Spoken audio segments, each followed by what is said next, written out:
Bonsoir. De nouvelles élections législatives dans les semaines à venir. Pourquoi ce nouveau scrutin?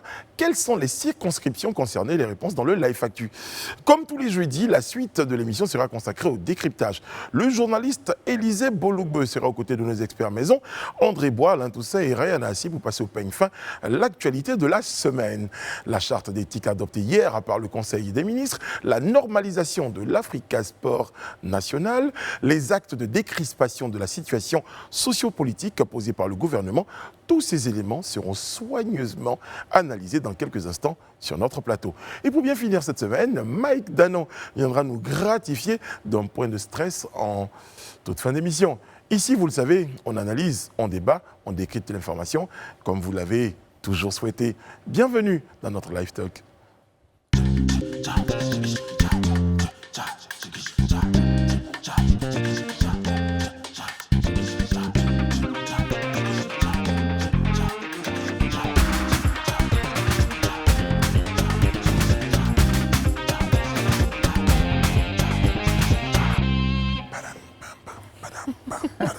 Qu'est-ce qui arrive à ce monsieur, Brice? Il y a une seule personne sur le plateau qui sait pourquoi je fais ça. C'est Ryan Assi. Belle façon d'introduire la petite info de ce soir. Oui. Alors, En plus, il y a la musique là-bas. Oui, il y avait même la musique pour m'accompagner en fait. Ouais. Elle sait, Rihanna. Brice danse parce qu'aujourd'hui, c'est la journée internationale de la danse. Alors, cette journée est célébrée pour rendre hommage à la danse parce qu'elle lève toutes les barrières, on va dire qu'elles soient politiques, culturelles, religieuses ou autres. Elle a toujours levé les barrières et rassemblé tout le monde. En fait, Alors, je elle a comprends pourquoi, institué... chaque fois que je finis l'émission, Alain Toussaint danse. C'est monsieur détendre. C'est toute l'année. Voilà, il danse toute l'année. Toute l'année. Alors, cette journée est instituée depuis 1982 par le Comité international de la danse, qui est d'ailleurs une ONG qui est très, on va dire, très proche de l'UNESCO, qui est associée à l'UNESCO. Et voilà, Brice a rendu hommage à cette journée à sa façon. C'est très important, On espère vous la voir danse en d'ici la Afrique. fin de l'émission esquisser un pas de danse, au moins. Non? Ouais. Oui? On Tout va posera nos conditions à la fin de Allez. l'émission. Bon, merci beaucoup. En tout cas, je ne promets pas à nos téléspectateurs, mais je vais serrer tout ce que je peux serrer pour que d'ici la fin de cette émission ou à la fin de l'émission, pour célébrer la Journée internationale de la danse, une fois au moins, sur ce plateau. Bon, on va partir tout de suite pour un rapide tour de l'actualité. C'est dans le Live Actu. On va aborder le point politique pour notre Live Actu. Eh bien, ce sont de nouvelles élections législatives prévues pour juin 2021 avec la convocation du collège électoral et la fixation de la période de campagne par décret. C'était en Conseil des ministres, c'était hier. Hier, exactement. Alors, on aura de nouvelles élections législatives en juin, notamment le 12 juin 2021. Et cette décision, comme tu l'as dit, a été prise hier en Conseil des ministres. Alors, le collège électoral est convoqué. La date de campagne est connue. Elle s'étendra du vendredi 4 juin à minuit au jeudi 10 juin à minuit également. Et la date des élections, comme je l'ai dit, je le rappelle, est prévue pour le 12 juin. De 8h à 18h, tout le collège électoral pourra s'y rendre pour voter son nouveau député. Alors, nos téléspectateurs ont dû se dire, attends, il y a eu des élections, pourquoi on parle de nouvelles élections? Tout à fait. Alors déjà, il y a seulement 6 circonscriptions qui sont concernées parce que 4 d'entre elles ont fait l'objet de contentieux électoraux et puis malheureusement 2 d'entre elles ont dû faire face au décès de leurs députés élus. Donc raison pour laquelle on aura de nouvelles élections le 12 juin 2021. Je pense que pour lever tout équivoque, il est plus indiqué d'indiquer qu'il aura plutôt reprise d'élections dans des circonscriptions, eu égard à ce qui s'est passé. Parce que certains, en entendant de nouvelles élections, pensent que bon, en fait, c'est juste une... Non, tout à fait, oui. Bien C'est la joli jeu de reprise mots dans qui doit certaines certainement faire plaisir à communes. monsieur Alain Toussaint. Très bien. Donc, 6 circonscriptions donc, qui sont concernées. Exactement. 4 d'entre elles, vous l'avez dit, pour annulation de législatives À du cause 6 des mars. contentieux électoraux Voilà. qu'on peut y avoir. Et puis 2, malheureusement, pour des raisons de décès. Oui, tout Très à bien. fait. Donc, la campagne, la date de la campagne est également connue, vous en avez parlé. Ça s'étendra du 4 au 10 juin 2021. Donc pendant ce moment, les candidats pourront, on va dire, séduire leur collège électoral. Et puis ceux-ci se rendront de 8h à 18h le 12 juin pour élire le nouveau député de leur circonscription. Oh, mais non, sur le calendrier, il n'y a pas grand-chose à dire. C'est les prérogatives du gouvernement. Après, nous, ce qu'on peut faire comme analyse, c'est au niveau donc, des répercussions sur soit la majorité à l'Assemblée nationale ou pas. Mais enfin, donc là, on peut conclure que ça ne va pas changer grand-chose, parce qu'il y a déjà une majorité absolue de la part, donc, en tout cas, à l'avantage du RHDP. Et donc, ça ne devrait pas changer grand-chose, même si on sait qu'il y a déjà quelques communes où il n'y a pas beaucoup de suspense par rapport au RGP. Déjà, sur les 2 communes où ils avaient 2 députés donc, qui sont décédés, donc feu le Premier ministre Ahmed Bakayoko et Fofana Hassan. Donc l'un à Séguéla et l'autre à Monkono, et puis dans les autres zones.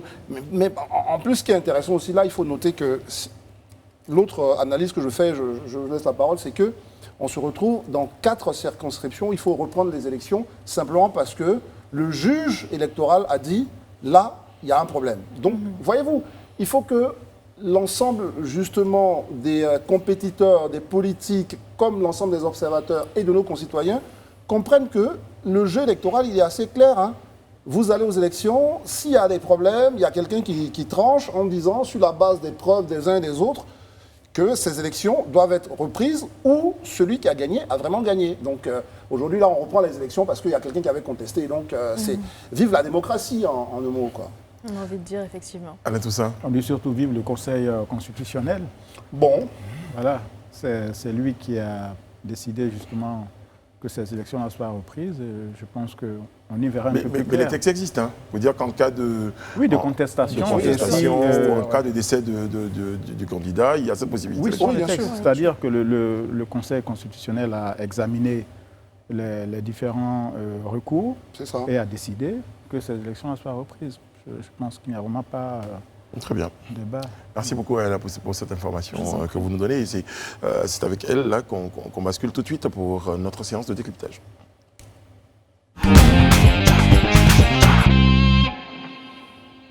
Très bien. C'est comme une ère d'assainissement et de normalisation qui souffle sur la Côte d'Ivoire. D'accord. Je vais vous parler tout de suite de la charte d'éthique adoptée par le gouvernement. Donc, signature par les membres du gouvernement au Conseil des ministres du mercredi dernier, eh bien, d'une charte pour donner l'exemple au sommet de l'État. Ça avait été réclamé à corps, à cri, souvent à sang. Et aujourd'hui, on peut dire que les choses sont en train de voir le jour, sont en train d'être concrètes, sont en train de s'imposer aux uns et aux autres. Qu'est-ce que vous en pensez? Et ça intervient juste après justement le séminaire qui s'est tenu, c'est le premier Conseil des ministres juste après ce séminaire-là. Séminaire qui avait été au passage critiqué sur ce plateau par certains d'entre nous. Mais on voit quand même qu'il y a de bons résultats, on voit que la dynamique est bonne. Quand on voit justement cette charte d'éthique avec tout ce qu'elle contient, on ne peut que penser que l'État donnera l'exemple de là où il est. Un exemple, on va dire qu'il n'y a plus de sirène pour les ministres. Oui, bon, enfin, ça, c'est l'annonce supplémentaire par rapport à cette charte. Mais c'est vrai, on a critiqué la semaine dernière, mais moi, je veux me féliciter de l'existence de cette charte. Voilà, c'est déjà une bonne chose. Elle est censée changer quoi, exactement? Bon, on ouvre les hostilités. Si elle n'avait pas existé, je me demande si vous auriez été content. Elle existe et vous ne l'êtes pas. C'est ça le problème.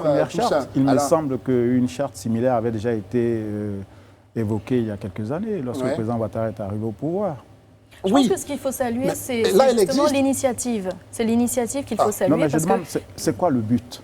Le but, c'est de mettre justement tous les membres du gouvernement dans la bonne dynamique, justement, et de faire comme ils l'ont signifié, de donner l'exemple au sommet de l'État. Rappelez aux uns et aux autres le sens de l'État et l'amour de la patrie, le respect et la dignité de la vie humaine, la primauté de l'intérêt général, la solidarité, la question, la bonne gouvernance, la responsabilité, l'intégrité, la probité. Ce sont des valeurs, justement, qu'on devrait avoir quand on court vers une forme, on va dire, de réconciliation, parce qu'aujourd'hui, on a un ministère de la réconciliation, c'est bien pour une raison, et le gouvernement de Patrick Hachi se veut un gouvernement qui produit du résultat, qui donne, on va dire, qui produit un changement quelque part. Donc déjà, c'est un pas de prendre... Il faut savoir qu'on ne peut pas produire de résultats si on n'a pas de valeur et de motivation réelle dans ce qu'on fait. Je pense que la question qu'Alain Toussaint, je vais la poser à Élisée Bolobo. Selon vous, est-ce que quand on nomme des ministres, ces personnes-là ne sont pas informées qu'elles doivent avoir le sens de l'État et de l'amour de la patrie? Est-ce que c'est pas une charte de trop, vous imaginez? Non, moi je n'analyserai pas la situation sur cet angle-là, parlant de charte de trop ou pas de trop. Pour être honnête avec vous, je dirais qu'en réalité, ce qui serait juste, ce qui aurait été logique, c'est que quand même quelqu'un qu'on nomme à de hautes fonctions, comme un ministre et tout ça, devait être imprégné en réalité de ces valeurs-là. Mais si aujourd'hui on fait signer cette charte, c'est implicitement un message qu'on laisse. C'est-à-dire que jusque-là, parce qu'on a constaté qu'effectivement, ces valeurs n'étaient pas forcément respectées ou bien n'étaient pas forcément incarnées par ceux-là qui jusque-là avaient occupé quand même un certain nombre, une responsabilité notre dans le pays. C'est ce message peut-être qu'il faut peut-être sortir de la signature de cette charte. Mais c'est une opération de communication pour la population, pour leur dire... Bon, maintenant, je pense qu'au-delà de ça, moi, mon analyse sur la question, c'est déjà bien qu'on signe cette charte, mais il serait encore mieux peut-être qu'on la vulgarise au maximum pour que la population, qui a aussi un rôle de contrôle de l'action publique, puisse aussi s'en imprégner et que puisse rappeler cela certainement au gouvernant lorsque l'occasion se présentera. Et aussi même pour les ministres de pouvoir peut-être faire un prolongement de cette charte au sein de leur cabinet. Peut-être pas forcément la même charte telle qu'écrite, mais au moins sur elle, calquée au moins pour que le cabinet, les collaborateurs directs du ministre puissent aussi s'en imprégner et que ce soit une action concertée de telle sorte que tout le monde dans le ministère soit imprégné vraiment des valeurs contenues dans cette charte et que chacun n'aille pas en disperser. Moi, je ne pense pas que les fonctionnaires ou les personnels apparentés aient attendu une charte pour se conformer à certaines valeurs. Voilà. Je pense qu'il y a 3 points qui retiennent mon attention ici. Le point 5, la bonne gouvernance. Le 6, la responsabilité. Et le point 7, l'intégrité et la probité. Sur la bonne gouvernance, par exemple, c'est d'abord la bonne gestion des affaires publiques. Est-ce que depuis 30 ans, ou disons, on dit 60 ans, les gouvernements successifs en Côte d'Ivoire se sont montés, comme on dit, de bons gérants des affaires publiques? Quand vous avez des ministres cumulards, qui sont maires, d'autres même sont au gouvernement et ont des fonctions de direction générale, ou bien sont députés plutôt, et gèrent des entreprises publiques, etc. Donc il faut d'abord commencer par nettoyer avant de proclamer des chartes. Parce que moi, je pense que quand on est choisi par le chef de l'État pour être dans un gouvernement, on suppose que le chef de l'État lui-même a le maximum d'informations sur ceux qui rentrent dans le gouvernement. Donc cet outil, je ne pense pas qu'il puisse changer quelque chose dans la manière dont les membres du gouvernement auraient à gérer les affaires publiques. Non, je ne partage pas cet avis. Voilà. Juste rapidement là-dessus, je ne partage pas cet avis. Pour moi, c'est un outil de communication. Remarquez, Toussaint, on va me dire, j'aime vraiment faire référence à ce qui se passe ailleurs. On se rappelle le cas Jérôme Cahuzac, où des ministres avaient justement des comptes cachés dans des zones. Il y a des ministres qui oubliaient de déclarer des impôts, etc. Et donc, selon vous, c'est cette charte-là qui va aider... C'est pas selon vous, c'est bien. Ce qu'il lui fallu faire, André, c'est exiger que ceux qui entrent au gouvernement déclarent leur patrimoine. Mais justement, et que le citoyen... C'est pas une charte qui va régler ce problème-là. Et que le citoyen lambda... Vous dites une chose, justement, c'est le rôle de la charte. Le rôle de la charte, c'est de rappeler justement à l'ensemble des membres du gouvernement, en tout cas ceux qui gèrent au quotidien les affaires de l'État, qu'ils ont une série d'obligations. Là, par exemple, ils ont obligation d'aller télécharger la déclaration de patrimoine au niveau de la haute autorité de la bonne gouvernance. Tout ça, c'est inclus dans la charte. C'est pour ça, justement. Mais il faut accompagner l'homme politique, parce que je vous dis, c'est important. Des hommes politiques qui ont pu commettre des impairs, et il y a certains qui ont dit qu'ils ont oublié de faire des choses, etc. Mais quand on le leur rappelle à travers un document cadre, je pense que c'est une bonne chose. C'est ça, moi, c'est dans ce sens-là. Est-ce que les membres du précédent gouvernement ont eu à déclarer leur patrimoine, par exemple? Oui. Enfin, dans le principe, parce qu'on a une haute autorité, va falloir, là aussi, on voudrait bien entendre. Parce que la haute autorité, elle doit... Nous, on ne permet pas de publier les patrimoines des hommes publics, mais la haute autorité doit pouvoir nous dire, sur la base des élus qui sont soumis justement à la déclaration, sur la base des déclarations que nous avons reçues, voilà tel pourcentage. Ça, ils le font chaque année. Mais il faut qu'on regarde exactement quel est le pourcentage des ministres, etc. Ce sont les députés, tous ces corps-là doivent déclarer leur patrimoine. Est-ce qu'ils le font? C'est une chose qu'on doit vérifier et tirer justement parti avant de je redonne la parole à Élisée qui veut dire quelque chose. Je pense que signer une charte, déjà, c'est un engagement qu'on prend. Oui. Donc, pour moi, c'est important déjà qu'on puisse signer cette charte. C'est un engagement que chaque membre du gouvernement prend. Et cet engagement-là, chaque membre du gouvernement prend devant, effectivement, celui qui l'a mandaté, mais devant les citoyens, devant l'État du Côte d'Ivoire. Aussi, je ne voudrais pas qu'on perde de vue une chose. C'est comme si vous me dites que la charte, pour ceux qui soutiennent que ce n'est pas vraiment important, mais est-ce que ça va résoudre le problème?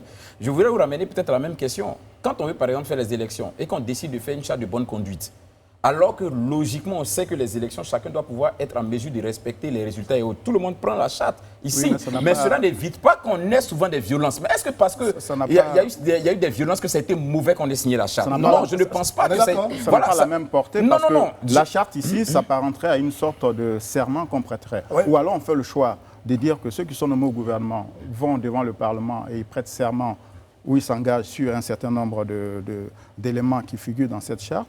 Ou alors, écoutez, on part du principe que... Qu'est-ce qu'il y aurait de mal à établir un rappel, justement, des valeurs qui sont censées déjà avoir? Je vous dis simplement que c'est un outil, pour moi, c'est un élément de communication dont on aurait pu se passer, parce que ceux qui sont au gouvernement sont suffisamment imprégnés de ces choses-là. Alors, mais en plus, je veux dire quelque chose pour rappeler à M. André Bois une question sur laquelle il s'exprimait jeudi dernier sur ce plateau. C'était par exemple la nécessité d'avoir un séminaire gouvernemental, vu que toutes ces recommandations-là auraient pu être débattues en Conseil des ministres. On aurait pu dire également aujourd'hui que cette charte-là, à la nomination de chaque ministre, elle aurait pu être communiquée. Mais c'est le cas en fait. C'est pour ça qu'Alain Toussaint peut-être parle d'opération de communication. Non, dans ce cas-là, vous me rejoignez. Puisque là, nous sommes en plein Conseil des ministres, je vous rappelle. Oui. Nous sommes en Conseil des ministres. Oui. Et au cours de ce Conseil des ministres, on rappelle à chacun des ministres que vous avez une charte qui pourrait éventuellement, et ça c'est très intéressant, être sortie contre vous si d'aventure vous commettez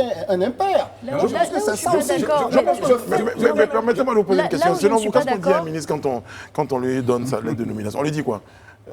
Monsieur André Bois, vous êtes nommé ministre de la communication. Oui. Allez-y, vous êtes ministre. On ne vous dit pas, vous avez à charge de mener à bien votre mission dans l'éthique, la probité. Oui. Donc on attend justement cette charte. Non. On vous dit que vous êtes ministre. Quand on vous dit que vous êtes ministre, je vous nomme sur la base de quoi? Je vous nomme sur la base d'un programme que je veux. C'est parce que j'estime à ce moment précis que vous avez le profil indiqué pour pouvoir assumer cette responsabilité. Je vous dis que je vous prends pour assumer une telle responsabilité. Mais voilà la vision dans laquelle je veux que vous travaillez. Donc, il y a un certain nombre qu'on donne. Mais pour qu'on puisse atteindre cet objectif, moi, je voudrais que vis-à-vis de moi, vous preniez un engagement. C'est comme quelqu'un qu'on embauche dans un établissement privé, dans une entreprise. On sait déjà que vous connaissez peut-être la loi du travail et tout ça. Mais quand vous venez là, on vous donne un contrat que vous signez. Et on vous dit de lire. Parce que le contrat vous engage vis-à-vis de votre employeur. Et quand vous lisez, vous signez le contrat. Moi, je ne suis pas d'accord. Je veux insister sur le règlement intérieur. Vous finissez, puis je donne la parole à Rihanna pour terminer sur ce point, s'il vous plaît. Le règlement intérieur, qui est un peu une sorte de charte au cœur de l'entreprise pour dire à l'intérieur de l'entreprise, voici comment vous devez vous comporter, etc., etc. Donc, c'est toujours des éléments de rappel pour que les uns et les autres se comportent. Moi, je peux estimer que le règlement intérieur peut être spécifique à chaque entreprise. Oui, mais là où je ne suis pas d'accord avec Alain Toussaint quand il dit que c'est... Là, on parle de probité, on parle de bonne gouvernance, c'est des valeurs plus générales, je pense. Là où je ne suis pas d'accord avec Alain Toussaint quand il dit que c'est un outil de communication, sur quoi est-ce qu'il se base pour le dire quand on n'a même pas vu si cette charte est appliquée ou non? C'est déjà un pas de mettre en place cette charte. Après, une chose est son application, mais ça devient un outil. Non, mais ça devient un outil de communication quand on a constaté que cette charte n'est pas appliquée. Et il y a plusieurs degrés d'application. Si les ministres qui sont concernés par cette charte appliquent bien cette charte et que ceux qui sont justement, on va dire, sous leur hiérarchie, et que ceux qui sont sous leur hiérarchie ne l'appliquent pas, est-ce qu'on remet la faute aux ministres? Moi, ce que j'ai envie de dire, mais elle, je lui demande, moi, ce que j'ai envie de dire tout simplement, c'est que c'est trop tôt pour constater que c'est un outil de communication. On ne se base sur rien pour le dire. On doit attendre de voir si c'est appliqué. Vous terminez. D'accord, je vais juste rappeler à Rihanna que cette charte, si j'ai bonne mémoire, n'est pas la première du genre. Mais voilà. On peut très bien faire quelque chose qui ne marche pas et refaire pour que ça marche jusqu'à ce que ça fonctionne. Je n'ai pas dit que la première n'avait pas marché. J'observe simplement que ce n'est pas la première fois qu'il y a une charte qui est soumise à l'appréciation, en tout cas qui est imposée ou en tout cas qui est soumise mais si la première a marché, on peut reconduire la deuxième, par exemple. Élisée, je vous permets de conclure sur le sujet. D'accord. Bon, moi, je voudrais noter dans l'intervention d'Alain celle-là de plusieurs citoyens qui ne sont forcément pas sceptiques, mais qui veulent bien accorder du crédit, ou du moins qui veulent être réservés en fait sur l'application de cette charte. C'est normal, parce qu'en fait, comme il le dit, il y a déjà une première charte. Quel bilan avons-nous fait de cette première charte qui a été signée? Il aurait été quand même important qu'on puisse quand même faire ce bilan-là. Donc, Alain, en le posant, c'est un peu l'attitude de plusieurs citoyens qui, eux, pensent que, aussi bien qu'il est important de faire une charte, mais il serait quand même indiqué qu'on entoure cela d'un certain nombre de conditions, je ne dirais pas de conditions, mais de moyens d'évaluation. Des moyens d'évaluation, mais qui puissent rassurer en fait la population. C'est ça. Donc, son inquiétude est pertinente. Mais aussi, ça ne doit pas remettre en cause la nécessité d'établir une charte. Parce que comme je le dis, c'est là où surtout son inquiétude est complètement à terre. Parce qu'il ne peut pas être inquiet et dénier justement l'existence de cette charte.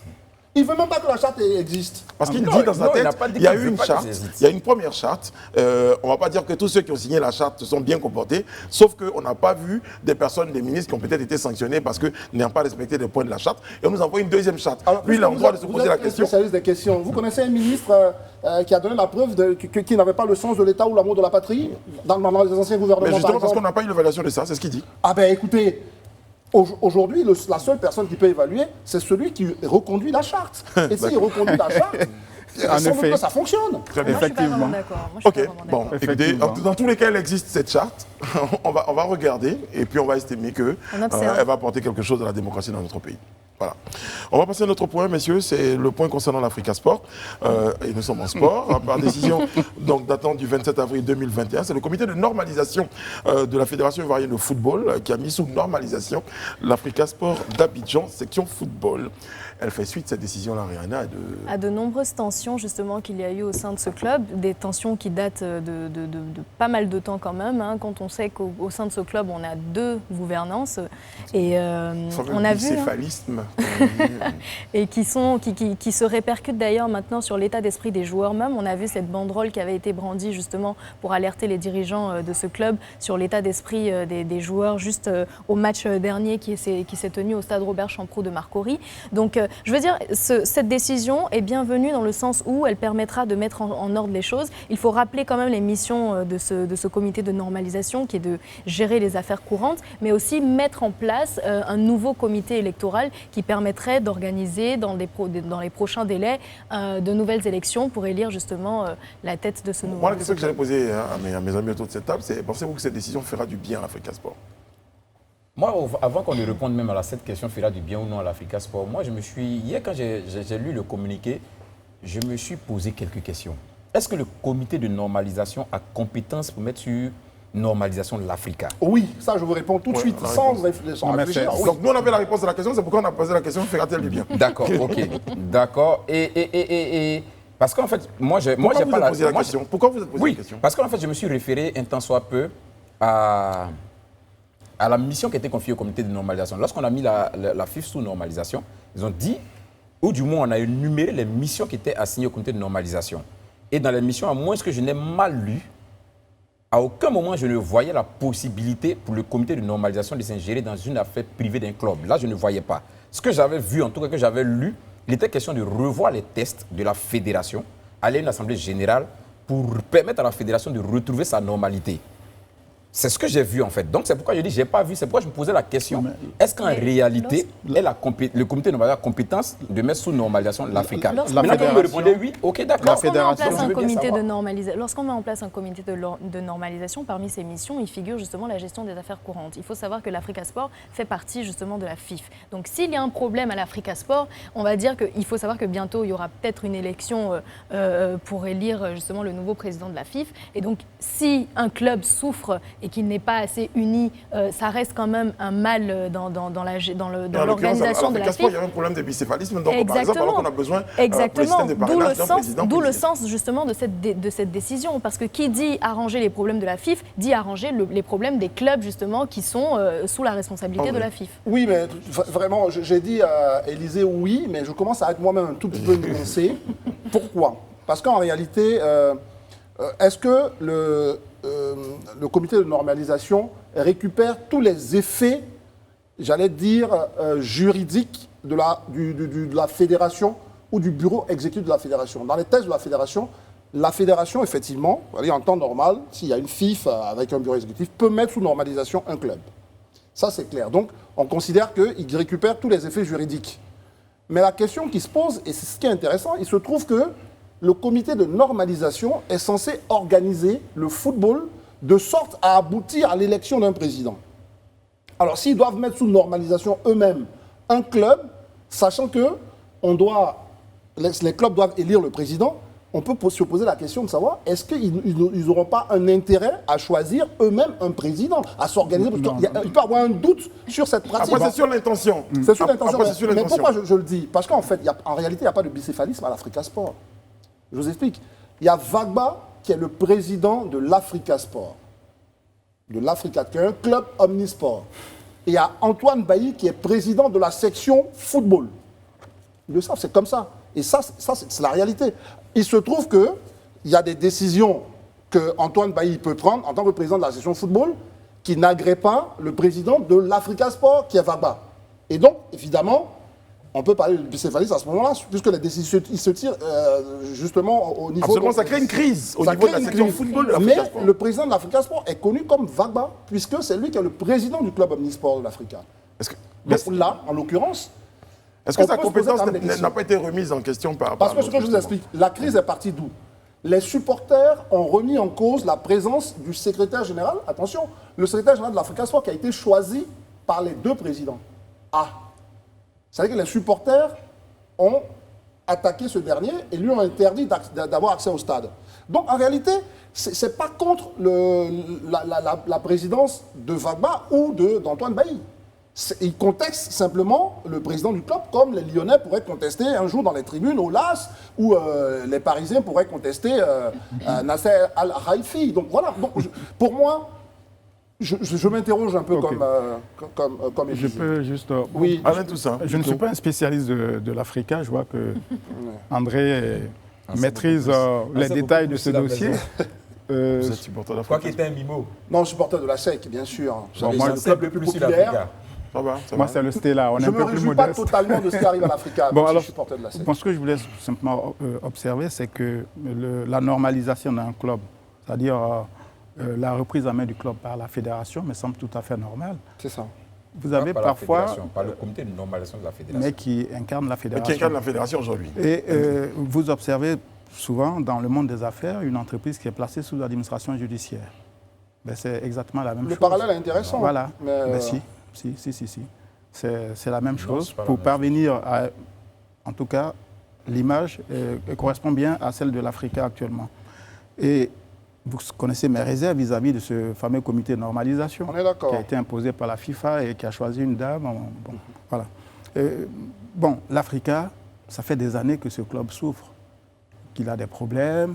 Et je pense que c'est une décision vigoureuse, peut-être mal comprise par certaines personnes. Mais si cela peut ramener le calme et un peu plus de sérénité dans le foot ivoirien, je pense qu'il faut applaudir cette décision-là. D'ailleurs, tout le monde ne s'en plaint pas au niveau de l'Africa Sport. D'ailleurs, tout le monde ne s'en plaint pas. Au contraire, les gens s'en réjouissent. Et Alain parle justement du fait... ceux qui sont concernés, justement, les joueurs et tous les membres, justement, du club. Alors, Alain disait tout à l'heure, pourquoi... André, pardon, disait tout... Non, parce que... disait tout à l'heure... J'en ai marre de me laisser... Oui, mais Alain qui m'appelle Rihanna, on peut se permettre ça. Donc, André disait tout à l'heure, pourquoi est-ce qu'il viendrait, justement, organiser une nouvelle élection? Il faut rappeler quand même que l'élection du nouveau président de la FIFA est prévue pour la fin de l'année. On pourrait peut-être avoir la question du parrainage. Le du mandat du comité de normalisation est prévu pour la fin de l'année. Oui, mais elle est censée organiser... Oui, mais l'élection avant ça, son mandat prend fin à la fin de l'année. Donc, si je peux continuer mon propos, son mandat prend fin à la fin de l'année. Ouais. Dans son mandat, il est inclus qu'elle est censée mettre en place un collège électoral justement pour l'organisation de la nouvelle élection. Donc, qui dit nouvelle élection en perspective dit aussi tous les arrangements qui sont en dessous pour pouvoir favoriser cette élection, d'où la nécessité d'avoir un président reconnu de tous dans un club. Oui, pour éviter de la tension par la suite. Pour éviter de la tension par la suite. Mais ça veut dire qu'on a soupçonné le comité de normalisation d'intervenir parce que sa voix compterait pour l'élection à la FIFA. On va poursuivre ça comme ça de spéculation. Là, on ne peut pas faire ce procès-là au comité de normalisation. Je pense que la décision qu'ils prennent n'a pas de visée électoraliste. Voilà. Il y a un souci, il faut régler ce problème, permettre à une seule équipe de l'Africa d'être sur les terrains et non 2 comme on l'a vu il y a quelques mois. Et puis aussi ramener un peu de sérénité. Moi je pense que si une instance vient ramener la paix dans ce club que j'aime beaucoup d'ailleurs, ramener la paix dans ce club, moi je pense qu'on dit alhamdoulilah. Pour finir mon mais propos... Brice, tu ne garantis pas qu'il aura la paix. En fait, ce que je veux qu'on puisse comprendre, c'est quoi? Mais au moins c'est une démarche qui va vers la paix. C'est ce que je suis en train de dire. Plutôt que de laisser l'Africa Sport rester dans cette situation. Je comprends parfaitement ce que tu dis. Ce que je veux te faire comprendre, c'est quoi? C'est pas parce qu'on a pris une décision, que le comité de normalisation a pris une décision de mettre l'Africa sur une normalisation, que cela augure déjà qu'il aura la paix. Ça, je ne te garantis même pas. Parce qu'en fait, si on veut aller en profondeur dans les textes, il y a des éléments de réserve. C'est vrai que l'Africa fait partie de la fédération, un club de l'État de Côte d'Ivoire, mais l'Africa est une entité privée. Oui, mais qui participe à une compétition et qui a ses règles. Et les organisateurs de cette compétition ont l'obligation de prendre les décisions. Voilà, donc pour les organisateurs peuvent dire, voilà, vu que tu embêtes notre championnat, vu que tu ne permets pas au championnat d'aller de l'avant, non, tu mets à l'écart. Non, il ne peut pas le faire. Il ne peut pas le faire puisque l'Afrique a obtenu sur le terrain le droit d'être dans la compétition. Donc on ne peut pas l'écarter. Non, mais dès l'instant que cette décision d'écarter l'Africa Sport ferait grincer plus de dents. Non, je ne dis pas que c'est la décision. Je ne suis pas en train de dire, je suis en train de faire une démarche argumentaire. C'est ça. Voilà, je suis en train de dire que c'est la décision comment on appelle ça, le comité de normalisation doit prendre. Je suis en train de dire que selon les tests, l'Africa est une entité privée. La fédération, elle organise le championnat, elle organise le football en Côte d'Ivoire. Si à un certain moment, la fédération estime que l'Africa n'est pas en train d'aller dans la voie qu'il faut, il y a des mesures qui sont prévues en réalité. Parmi lesquelles la normalisation. La normalisation, ça, on est d'accord. Moi, mon problème, la normalisation, c'est prévu dans les textes de la FIF. Ce n'est pas un problème, même comme de la FIF et de la FIFA. Mais la question, c'est cette opportunité-là qui me paraît... C'est ce que j'ai demandé. Vous savez, on a 30 secondes pour le comité de normalisation a-t-il et ça, même si tout ça n'est pas d'accord avec moi, l'opportunité me paraît douteuse de voir que... Parce qu'on se rappelle que c'est le même club qui avait un double choix, Drogba et machin. Je ne suis pas convaincu. Là où ça peut être pertinent, j'ai une petite idée. Là où ça peut être pertinent, pour moi, il y a quelque chose. On peut avoir la question des parrainages qui reviennent, et là, ça pourrait avoir toute sa pertinence. Non, mais la question de faire en sorte que l'Africa c'est un procès d'intention. C'est un procès d'intention. Je l'admets parce que je n'ai pas beaucoup d'éléments. Je n'ai pas beaucoup d'éléments, je l'admets quand même. Ça peut paraître un procès d'intention. d'intention. Fait des plans sur la comète. Ok, très bien. Comme dirait un de nos invités, sois pas parano. On va parler de notre point, cette fois pour décrisper. On va parler de décrispation, avec le retour annoncé d'exilés, un exilé politique proche du président Laurent Gbagbo, au nombre de 6 également. Et on parle également de la libération de Pulcherik Balé. Messieurs, nous sommes-nous vraiment dans de la grande décrispation? Oui, mais enfin, je ne sais pas si on doit encore en parler. Moi, je pense que depuis, c'est acté. Maintenant, il fallait rassurer... Donc on est passé peut-être du concept de décrispation aux actes de décrispation. Non, parce que moi, je pense que sur ce sujet-là, franchement... Il y a beaucoup qui sont entrés ou qui sont rentrés, je ne sais pas comment vous voulez qu'on dise ça. Les derniers étaient vraiment, je ne sais pas, c'était les plus craintifs. Vous avez été sur ce plateau un des plus grands militants pour la libération de Pulcherik. Ouais, pour Pulcherik Balé, mais pas seulement. Aujourd'hui, je voulais vraiment, pour le coup, plus rester sur le cas de Pulcherik Balé, parce qu'il y a une centaine de personnes qui étaient encore... en prison, en rapport avec ces événements-là. Donc tout ce beau monde est sorti, y compris Pulcherik Balé. Moi, je pense que c'est une bonne nouvelle. Et en plus, le retour de 6 personnes.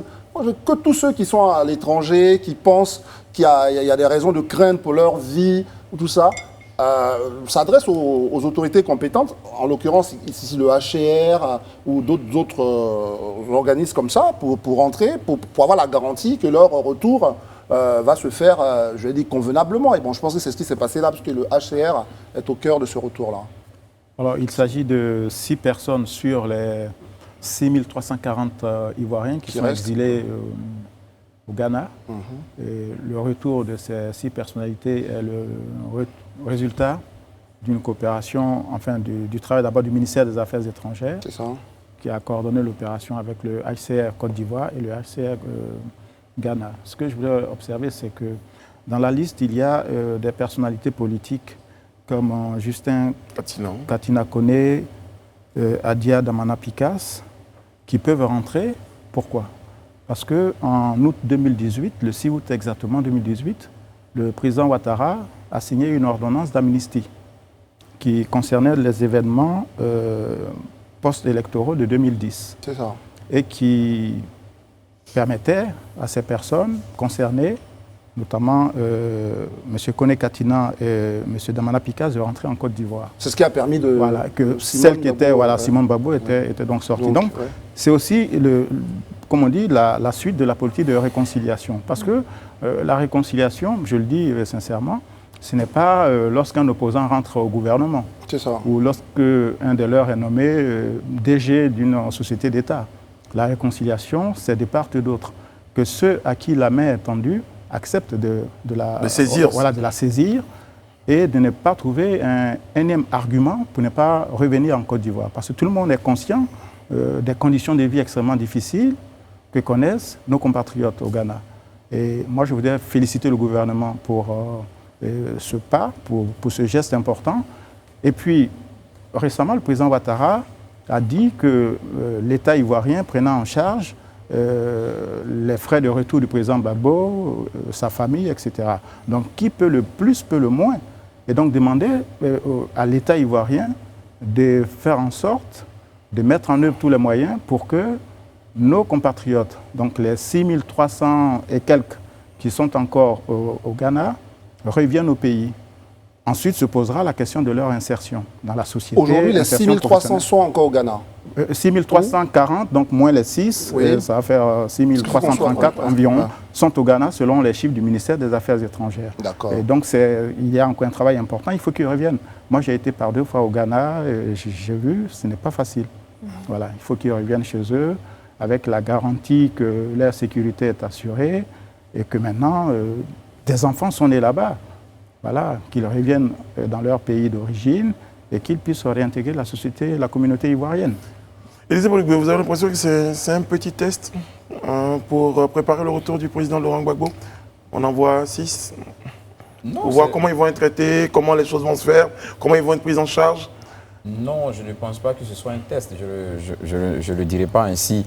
Je crois qu'il faut vraiment qu'on soit arrivé à un moment, il faut qu'on soit quand même raisonnable sur ce qu'on fait. Je pense que le pouvoir en place, le régime a décidé de s'inscrire résolument dans une dynamique d'apaisement. Ça, il faut qu'on le note. Et depuis un certain moment, les actes qui sont posés vont vraiment dans ce sens. Moi, je lisais très bien, ou du moins j'écoutais attentivement Alain quand il parlait avec tous ces réfugiés encore qui sont au Ghana. Notre vœu, nous tous, c'est que ces personnes-là puissent rentrer, même au-delà du Ghana, dans d'autres pays encore qui sont là. Mais en même temps aussi, il ne faut pas qu'on perde de vue qu'il y a la volonté aussi des uns et des autres, parce qu'il y a certains aussi qui se sont refait une vie et peut-être qui ont décidé d'y vivre, en fait, de rester là et de se bâtir là. Donc ceux-là, bon, peut-être accepteront de rester. Maintenant, ceux qui voudront venir, certainement le feront savoir et on créera les conditions pour leur retour. Mais toujours est-il que je note qu'il y a une volonté manifeste, en tout cas, du régime de vraiment aller dans le sens de la décrispation, dans le sens de l'apaisement. Moi, surtout aujourd'hui, mon plaidoyer, si je peux l'exprimer ainsi, c'est plutôt au niveau de l'opposition. Ça, je vais être honnête sur cette question. C'est plutôt au niveau de l'opposition. Je pense que, comme on le dit, on ne peut se réconcilier qu'à deux, en fait. On ne peut se réconcilier qu'à deux. Même si le régime en place fait beaucoup d'ouverture et qu'en face, on reste hermétique ou on reste dans une logique je dirais de vengeance, ou bien qu'on reste dans une logique vraiment d'invective et autres, tout ça, je ne pense pas que ça puisse créer vraiment ce terreau fertile à la réconciliation. Donc je voudrais vraiment faire ce plaidoyer-là à l'opposition, parce que parfois, quand de tels gestes sont posés, on attend souvent des sorties, voilà, des sorties vraiment musclées, ils étaient obligés de le faire, ils n'ont pas le choix et autres, tout ça, mais ça fait 10 ans que le gars il est assis et puis il ne bouge pas.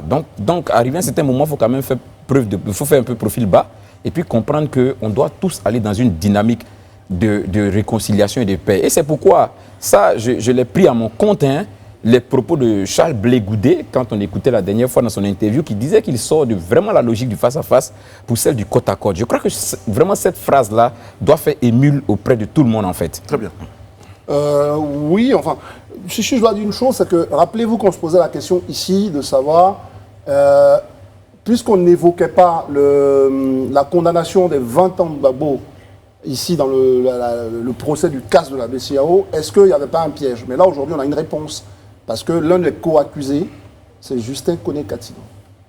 Donc, si lui rentre et qu'il n'est pas arrêté, manifestement, c'est pour ça que je parlais de tests. On a la réponse, oui, c'est pour parler de tests, on a la réponse sur cette question-là. C'est juste ça que je voulais ajouter pour dire que... C'est l'ordonnance du président. Voilà, pour dire que voilà, les choses sont, qui me semblent assez, comme elle a dit Élisée et comme l'a répété aussi Alain, les choses sont très claires pour que les uns et les autres rentrent sans qu'il y ait la crainte de se voir jeté en prison. On m'a dit que les indicateurs sont au vert. Hein. Vous pensez que la libération de Pulcherik Balé rentre dans cette logique-là? Bien sûr. Oui. Bien sûr. Oui.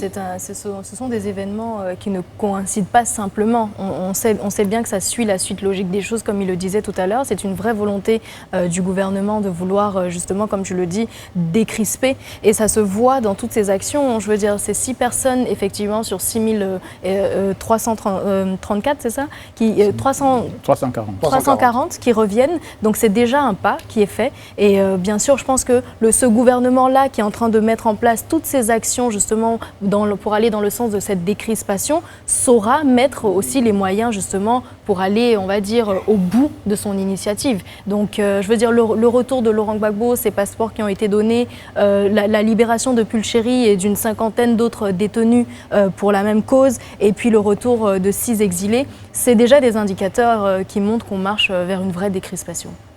Je souris parce que j'en suis très heureux. C'est pas ça, je disais par la même occasion, une normalisation dans l'ensemble des décisions. La normalisation. Non, mais quand on parle de normalisation, là, je suis plus d'accord. Bon, non. En fait, je parlais de normalisation de la situation. Normalisons vivant. Exactement. Bon, alors, on va terminer avec un autre point. D'ailleurs, je profite de l'occasion pour dire bonsoir à un fidèle téléspectateur qui, tous les soirs, certainement, au moment du décryptage, nous regarde. On aura de ces nouvelles certainement dans le débrief du jeudi. Bon, on va parler d'assainissement, cette fois dans un autre domaine. Dans le domaine du permis de conduire, avec la suspension des inspecteurs de permis de conduire, qui vont être remplacés par des gendarmes. En tout cas, la période que tout cela soit bien assaini. Oui, et ça ne vient pas de nulle part. Hein.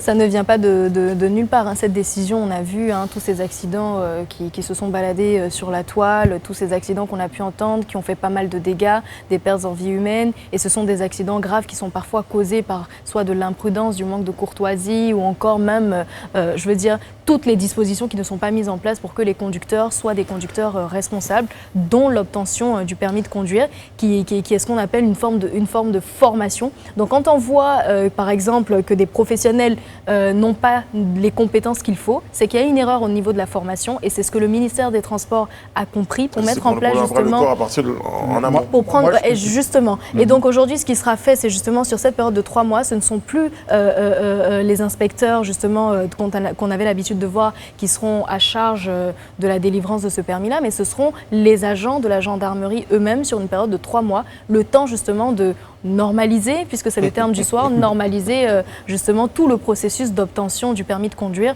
pour pouvoir avoir justement des permis de conduire qui sont fiables, qui sont obtenus de façon fiable. Je suis quand même très troublé par ce type de mesures.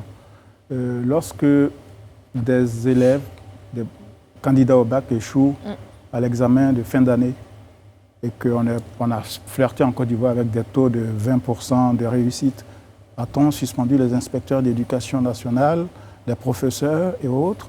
Ça, c'est encore... Mais on pourrait. Non, mais si non, ça... Laissez-moi terminer mon propos. Pas pareil, hein. Bon, c'est-à-dire qu'on a un État qui est si bien organisé qu'on a une institution de l'État où... C'est quoi le fond de votre pensée, Alain, tout ça?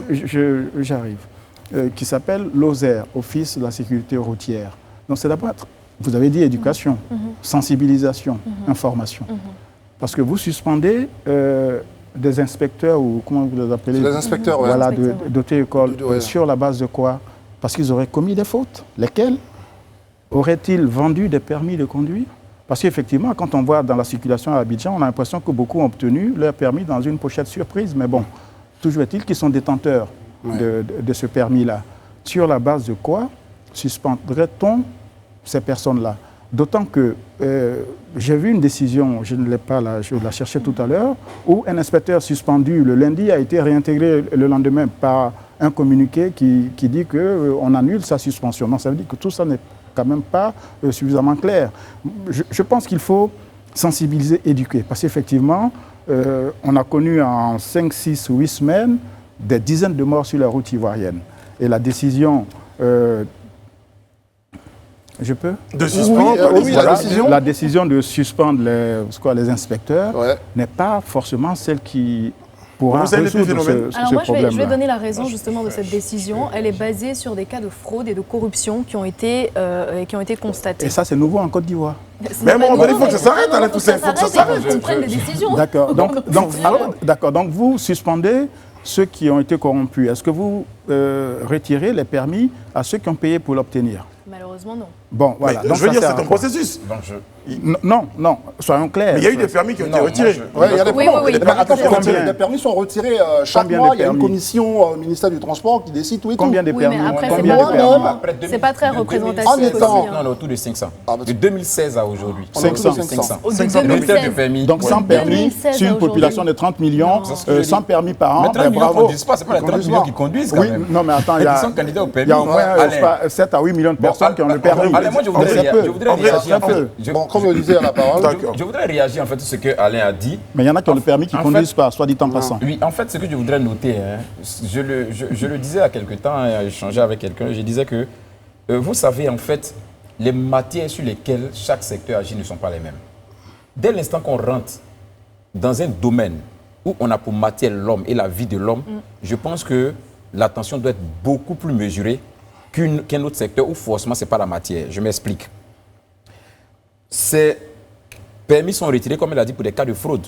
Selon ce que moi j'ai lu, il y a eu plus de 400 accords de permis en une journée.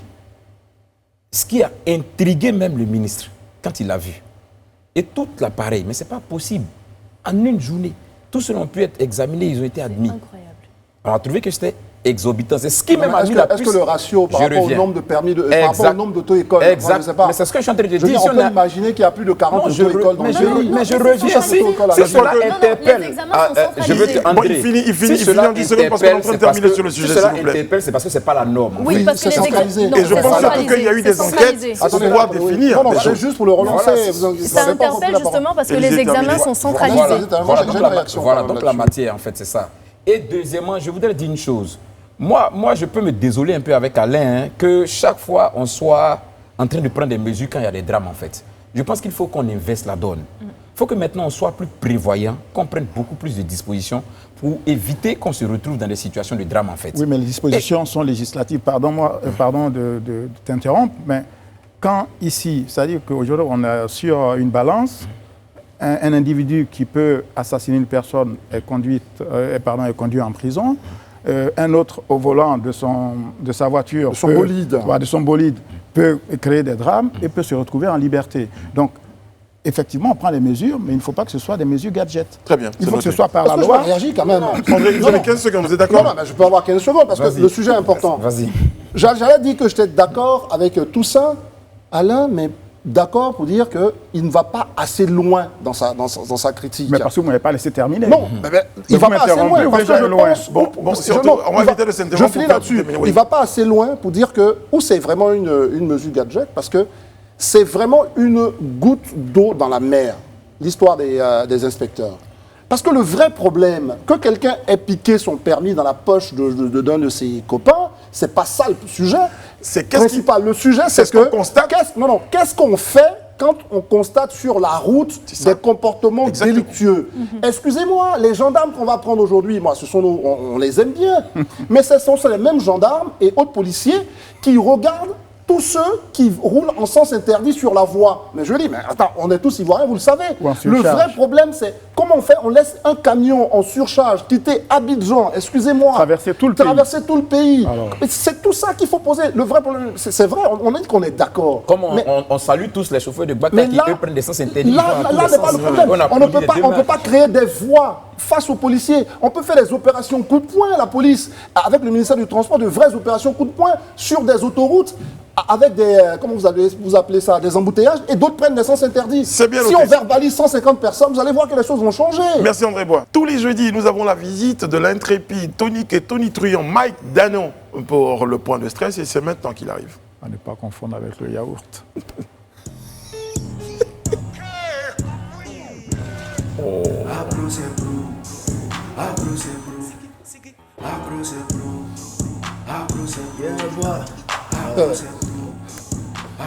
Il nous oblige à des choses. Vraiment. Mike, c'est un... Yeah, man. Ça va les gars? Oui, Mike. Ouais. Qu'est-ce qui nous vaut cet accoutrement?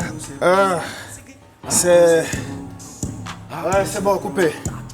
C'est la semaine sportive et olympique et je reviens de l'entraînement, tu sais, hein.